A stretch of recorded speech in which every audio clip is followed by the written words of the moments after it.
بسم الله الرحمن الرحيم. والضحى والليل إذا سجى ما ودعك ربك وما قلى وللآخرة خير لك من الأولى ولسوف يعطيك ربك فترضى ألم يجدك يتيما فآوى ووجدك ضالا فهدى ووجدك عائلا فأغنى فأما اليتيم فلا تقهر وأما السائل فلا تنهر وأما بنعمة ربك فحدث. بسم اللہ الرحمن الرحیم. ناظرین، امید کرتی ہوں آپ سب ٹھیک ہوں گے، خیریت سے ہوں گے. آج کا ٹاپک جو ہے وہ بہت ہی امپورٹنٹ ہے، اتنا امپورٹنٹ ہے کہ میں خود اس میں جو ہے وہ انوالو ہو جاتی ہوں. جو ہے حالات اس طرح کے کریٹ ہو جاتے ہیں کہ انسان جو ہے وہ چاروں طرف سے مایوس ہو کر بیٹھ جاتا ہے اور دل کرتا ہے کہ کہیں نہ کہیں ایسی جگہ ڈھونڈے کہ جہاں پہ کوئی ٹھکانہ نہ ہو اور کوئی بندہ نہ ہو، بندے کی ذات نہ ہو، اور صرف رب ہو اور وہ بندہ ہو، بس اور کچھ بھی نہ ہو. تو یہ حالات آج کل پیدا ہوئے ہیں ہر بندے کے ساتھ، ہر انسان کے ساتھ، کیونکہ ہمارے گناہ اس قدر ہیں، ہمارا معاشرہ اس قدر، ہم اتنے انوالو ہو چکے ہیں دنیا داری میں کہ ہمیں سمجھ نہیں آ رہی ہوتی کہ ہم کیا کریں.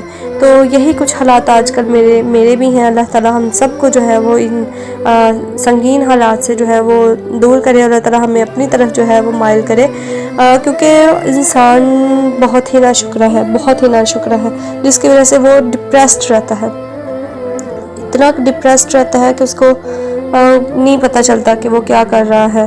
تو اس ٹاپک کے حوالے سے، ڈپریسڈ لوگوں کے حوالے سے یہ جو ہے وہ ٹاپک ہے، کیونکہ میں بھی کچھ دنوں سے بہت زیادہ ڈپریس تھی. اللہ تعالیٰ آپ سب میرے لیے دعا کریں کہ مجھے اللہ تعالیٰ جو ہے وہ ذہنی، دلی اور جسمانی جو ہے وہ سکون عطا فرمائے. اور میں بھی دعا کرتی ہوں کہ جو لوگ ڈپریسڈ ہیں، مایوس ہیں، اللہ تعالیٰ ان کی مایوسیوں کو، اداسیوں کو، غمگینیوں کو اللہ تعالیٰ جو ہے وہ دور فرمائے، آمین. تو ٹاپک ہے سورۃ الضحیٰ، ڈپریسڈ لوگوں کے لیے کیا سبق دیتی ہے. یہ بہت ہی امپورٹنٹ ٹاپک ہے کہ جو ہے سورۃ الضحیٰ کے بیک گراؤنڈ کے بارے میں کافی حدیث میں ملتا ہے. تفسیر ابن کثیر میں بھی یہ آتا ہے کہ حضور پاک صلی اللہ علیہ وسلم جو ہے وہ بیمار ہو گئے. یہ آپ کو ایک واقعہ بیان کرنے لگی ہوں جس نے مجھے بہت زیادہ جو ہے وہ امپریس کیا. اور 1 یا 2 راتوں تک آپ تہجد کی نماز کے لیے نہ اٹھ سکے. تو ایک عورت کہنے لگی کہ تجھے تیرے شیطان نے چھوڑ دیا، نعوذ باللہ. اس پر یہ اگلی آیتیں نازل ہوئیں اور یہ بخاری مسلم میں ہے. یعنی اس عورت کا یہ ماننا تھا کہ قرآن نعوذ باللہ شیطان کی طرف سے ہے.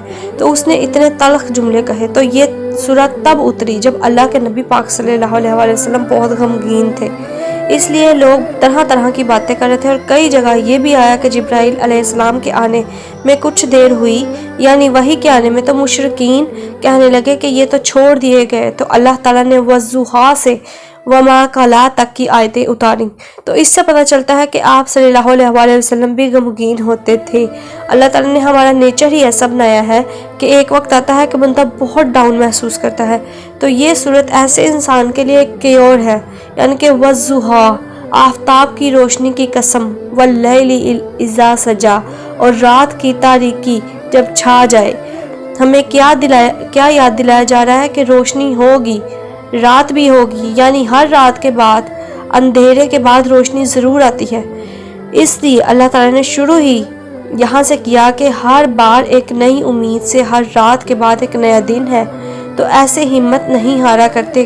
ہاں بے شک اندھیرا چھا جاتا ہے، مگر اندھیرا کبھی بھی ہمیشہ نہیں رہتا. صبح ہوتی ہی ہے. وقت اگر آزمائش کا ہے، وقت ابھی ذرا مشکل تو ہوگا ابھی، مگر یہ وقت ہمیشہ ایک ساتھ تھوڑی رہتا ہے. آپ شاید یہ وقت والی بات بہت بار سن چکے ہوں گے، مگر آپ اس وقت میں جائیں آپ بیزار تھے جہاں آپ اکیلے تھے یہاں آپ اکیلے ہیں، آپ کو تھامنے والا کوئی نہیں، آپ کے خیالات آتے ہیں کہ مرنا ہی بہتر ہے، لیکن دیکھیں اس وقت سے بھی اللہ تعالیٰ نے آپ کو جو ہے وہ تھام لیا ہے، یا اللہ تعالیٰ آپ کو تھام لیتا ہے، کیسے اللہ تعالیٰ آپ کو راحت دیتا ہے، اور ابھی بھی وقت ہے کہ ویسے ہی گزر جائے، ویسے ہی راحت مل جائے، آپ کو پتہ بھی نہیں چلتا، تو وہ جو ہے وہ وقت جو ہے وہ گزر جاتا ہے۔ اور آپ یہ دیکھیں کہ یہ دونوں باتیں اللہ نے قسم کھا کر کہی ہیں۔ یہاں رات کا ذکر کرنے کا مطلب ہی ہمارے غم اور پریشانیوں کو ڈھانپنا اور کم کرنا ہے۔ اس چمکتے ہوئے روشنی کو، سورج کی روشنی کو دیکھیں اور ایک نئے دن کی خوبصورتی کو محسوس کریں کہ ہر اندھیرے کے بعد آخر میں اسی طرح ایک روشنی آپ کا انتظار کر رہی ہوتی ہے، یعنی ہر مشکل کے بعد ایک آسان کی گھڑی، سکون کی گھڑی آپ کا انتظار کر رہی ہوتی ہے۔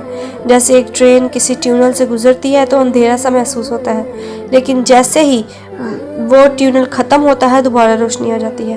تو اسی طرح فی الحال آپ کو لگتا ہے کہ ٹنل کبھی ختم نہیں ہوگا، مگر حقیقت یہی ہے کہ ختم ہو کر آپ اپنی زندگی میں روشنی کو دیکھیں گے، اللہ تعالیٰ سب کچھ ٹھیک کر دیں گے۔ اس کے بعد ہے آیت وَمَا وَدَّعَكَ رَبُّكَ وَمَا قَلَىٰ، نہ تو تیرے رب نے تجھے چھوڑا ہے اور نہ تجھ سے ناراض ہوا۔ یہ دیکھیں کتنے خوبصورت الفاظ اللہ تعالیٰ نے فرمائے ہیں کہ تیرے رب نے تجھے نہ کبھی چھوڑا ہے اور نہ چھوڑے گا۔ اے انسان، تو ہی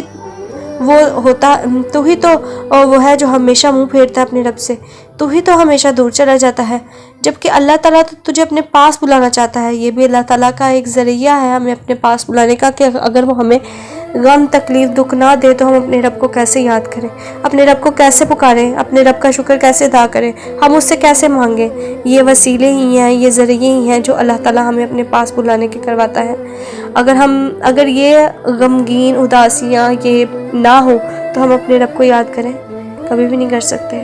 یہ تو صرف ذریعے ہیں اللہ تعالیٰ سے بات کرنے کے۔ اللہ تعالیٰ چاہتا ہے کہ مجھ سے یہ بندہ مانگے، یہ در بدر جو ادھر ٹھوکریں کھا رہا ہے، پھر رہا ہے ادھر ادھر، دنیا داری میں مصروف ہے، آخر اس کو ایک جگہ چاہیے، ایک وقت چاہیے، ایک محبت سے گفتگو کرنے والا کوئی چاہیے۔ تو اللہ تعالیٰ ہمیں اپنی طرف کھینچتا ہے، لیکن ہم یہ بات نہیں سمجھتے۔ اور اللہ نے تو نماز کو ہمارے لیے ایک ملاقات کا ذریعہ بنایا ہے کہ جو بھی چاہے مجھ سے مانگو میں دوں گا۔ پھر ہمیں کیا اور کیا جو ہے وہ شیورٹی چاہیے کہ اللہ نے ہمیں کبھی تنہا نہیں چھوڑا۔ یہ تو اللہ تعالیٰ کے چھوٹے چھوٹے ٹیسٹ ہوتے ہیں جو اپنے بندوں سے لیتا ہے، وہ اس پر صبر کرنے کا اجر بھی دیتا ہے، اس کے درجات بھی بلند کرتا ہے، سبحان اللہ، پھر اس کو اپنی طرف کھینچتا ہے، کیونکہ یہ الفاظ کسی انسان کے نہیں ہیں بلکہ یہ اللہ تعالیٰ کے ہیں۔ اللہ کبھی کسی کو نہیں بھولتا، گناہگار کے لیے دروازے کھلے رہتے ہیں، ٹوٹا ہوا دل تو اللہ کو بہت پسند ہے۔ یہی دل اللہ سے سب سے زیادہ قریب ہوتا ہے، کیونکہ اس نے دنیا کی تلخیاں دیکھی ہوتی ہیں، دنیا کی حقیقت جانی ہوتی ہے، مشکل حالات کا سامنا کیا ہوتا ہے، لوگوں کے برے رویے برداشت کیے ہوتے ہیں۔ ایسا شخص دنیا سے بیزار ہوتا ہے، اس لیے وہ اللہ کے قریب ہوتا ہے، وہ پھر اللہ کو اپنا ہی حال دل سناتا ہے۔ اللہ کو ایسے انسان سے بہت محبت ہوتی ہے جو اللہ پر ہی یقین رکھتا ہے کہ اللہ ہی راستے بنانے والا ہے، اور ایسے ہی لوگوں نے اللہ جو ہے وہ ٹیسٹ لیتا ہے، جلد راحت اور سکون بھی عطا کر دیتا ہے، اس لیے خود کو تنہا محسوس نہ کریں۔ چاہے تمام لوگوں نے جن سے آپ کو محبت تھی آپ کو چھوڑ دیا ہے، آپ پر گیو اپ کر دیا ہے، مگر اللہ تعالیٰ نے آپ کو نہیں چھوڑا، وہ ہمیشہ آپ کے ساتھ ہے اور اب تک ہے۔ آیت ہے وَاللَّيْلَ خِيرَاتُ خَيْرٌ لَكَ مِنَ الْأُولَى، اور آخرت تمہارے لیے دنیا سے کہیں بہتر ہے۔ مومن کی جو خاصیت ہوتی ہے وہ یہی ہے، وہ کبھی نا امید نہ ہو، اس کے اندر ہمیشہ ایک یقین ہوتا ہے کہ ایک امید ہوتی ہے، کیونکہ اس دنیا میں اگر کچھ نہیں ملتا، اگر اسے کچھ حاصل نہیں ہوتا ہے تو مایوس نہ ہو، آخرت میں اس کے لیے بہت زیادہ بہترین ہے۔ جب بھی دیکھیں کہ اللہ کے رسول اللہ کے کتنے قریب تھے، وہ اس دنیا کو بس ایک مسافر کے ٹہرنے کی جگہ سمجھتے تھے۔ حضرت عبداللہ بن مسعود فرماتے ہیں کہ رسول اللہ صلی اللہ علیہ وسلم بوریے پر سوئے، جسم مبارک پر بوریے کے نشان پڑ گئے۔ جب بیدار ہوئے تو میں آپ کی کروٹ پر ہاتھ پھیرنے لگا اور کہا رسول اللہ صلی اللہ علیہ وسلم ہمیں کیوں اجازت نہیں دیتے کہ اس بوریے پر کچھ بچھا دیا کریں؟ رسول اللہ صلی اللہ علیہ وسلم نے فرمایا مجھے دنیا سے کیا واسطہ، میں کہاں دنیا، میں کیا ہوں، یہ دنیا کیا ہے؟ میری اور دنیا کی مثال تو اس راہ سوار کی طرح ہے جو کسی درخت تلے ذرا سی دیر ٹہر جائے پھر اسے چھوڑ کر چل دیے۔ یعنی اتنا توکل اور یقین تھا کہ مومن وہی ہے جسے دنیا سے محبت نہ ہو، کچھ ملے تب بھی الحمدللہ، نہ ملے تب بھی الحمدللہ، وہ کبھی مایوس نہیں ہوا کرتا۔ اسے دنیا سے کوئی مطلب نہیں ہوتا، اس کے لیے آخرت ضروری ہوتی ہے۔ تو ہم جب غمگین ہوتے ہیں تو کیا سوچتے ہیں؟ کیا میری زندگی ایسے ہی غموں میں گزرے گی؟ کیا میری زندگی میں کبھی راحت نہیں آئے گی؟ ایسا بالکل نہیں ہے۔ اللہ تعالیٰ جلد آپ کو آپ کے صبر کا جو ہے وہ اجر دے گا۔ یہ دنیا تو بس ٹیسٹ اینڈ ٹرائلز ہیں۔ جنت کے راستے بھی آسان نہیں ہوتے، ان پر چلنے والوں کو آزمایا جاتا ہے۔ آپ دیکھتے ہوں کہ دوسروں کو کہ وہ کتنے خوش اور دنیا میں گم ہیں، سوچتے ہوں کہ غم تو صرف میرے ہی حصے میں ہے، لیکن اصل میں جہنم کے راستے بہت آسان ہیں۔ یہ بہت پرسکون لگتے ہیں مگر انجام اس کا کیا ہے؟ جہنم۔ اور جو مشکلوں بڑے راستے پر چلتا ہے اس کا انجام کیا ہے؟ صرف جنت۔ دنیا کی چیزیں تو وقتی ہیں مگر جنت میں ہمیشہ کا سکون، ہمیشہ کی خوشیاں، ہمیشہ کی راحت، ہمیشہ کی ہنسی، ہمیشہ کی مسکراہٹیں۔ جب ہی اللہ تعالیٰ نے ہمیں یہاں بتایا کہ تمہارا انجام تمہارے آغاز سے بہتر ہوگا۔ وَلَسَوْفَ يُؤْتِكَ رَبُّكَ فَتَرْضَىٰ، اور تجھے تیرا رب ان قریب وہ کچھ عطا فرمائے گا جو کہ تو خوش ہو جائے گا۔ یہاں آپ پچھلی باتوں کو دہرایا جائے کہ آپ کو اللہ تعالیٰ نے اکیلا نہیں چھوڑا، نہ کبھی چھوڑے گا۔ اندھیرے کے بعد روشنی ہے، خزاں کے بعد بہار ہے، دن کے بعد رات ہے، ہر مشکل کے بعد سکون ہے، اور آپ کا انجام آپ کے آغاز سے بہتر ہوگا۔ اور یہاں اللہ تعالیٰ آپ سے فرماتے ہیں کہ آپ کو اتنا کچھ عطا کرے گا کہ آپ خوش اور راضی ہو جائیں گے۔